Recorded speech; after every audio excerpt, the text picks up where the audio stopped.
नमस्कार। अगर शिक्षा के क्षेत्र में एक बेहतरीन करियर बनाने का सपना है तो तैयार हो जाइए, क्योंकि भारत के दो सबसे बड़े और प्रतिष्ठित स्कूल संगठन यानी केंद्रीय विद्यालय संगठन और नवोदय विद्यालय समिति 2025 के लिए एक बहुत बड़ी भर्ती लेकर आए हैं।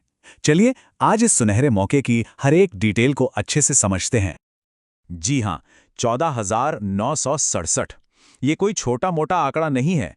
ये हजारों लोगों के लिए अपने सपने को हकीकत में बदलने का एक जबरदस्त मौका है। तो आइए देखते हैं कि इस बड़े अवसर में क्या कुछ खास है। तो चलिए फटाफट देख लेते हैं कि आज हम क्या क्या जानने वाले हैं। भर्ती कौन कर रहा है, कौन कौन सी पोस्ट्स हैं, क्या एलिजिबिलिटी चाहिए, सिलेक्शन का प्रोसेस क्या रहेगा, और हाँ, सबसे जरूरी, अप्लाई करने की आखिरी तारीख क्या है। तो सबसे पहले ये समझते हैं कि ये भर्तियां निकाल कौन रहा है। ये हैं केंद्रीय विद्यालय संगठन, जिसे हम केवीएस कहते हैं, और नवोदय विद्यालय समिति यानी एनवीएस। अच्छा, इन दोनों में एक बहुत बड़ा फर्क है जो किसी के भी फैसले पर असर डाल सकता है। केवीएस, जैसा कि हम सब जानते हैं, डे स्कूल्स होते हैं, लेकिन एनवीएस पूरी तरह से रेजिडेंशियल हैं। मतलब वहाँ टीचर्स को भी कैंपस में ही रहना होता है, जिसके लिए उन्हें फ्री अकोमोडेशन मिलता है। ये एक अलग तरह की लाइफस्टाइल है, तो ये समझना बहुत जरूरी है कि कौन सा माहौल किसके लिए बेहतर रहेगा। चलिए अब आते हैं सबसे मजेदार हिस्से पर कि इन दोनों ऑर्गेनाइजेशंस में कौन कौन सी नौकरियां निकली हैं।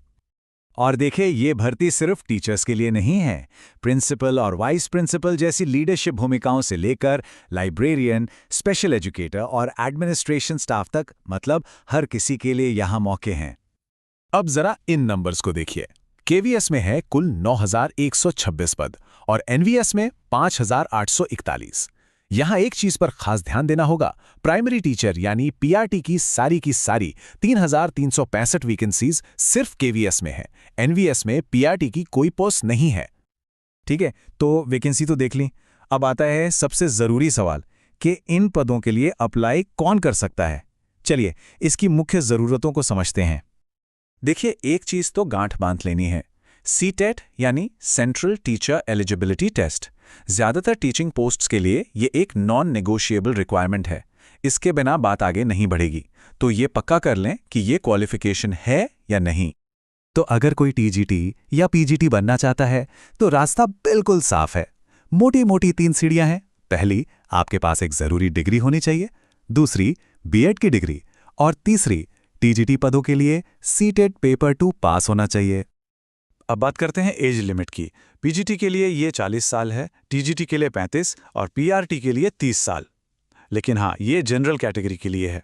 एससी, एसटी, ओबीसी, महिलाओं और दूसरी कैटेगरीज के लिए सरकारी नियमों के हिसाब से अच्छी खासी छूट भी है, तो नोटिफिकेशन को ध्यान से जरूर पढ़ें। तो मान लीजिए कोई एलिजिबल भी है, तो फिर सिलेक्शन होगा कैसे?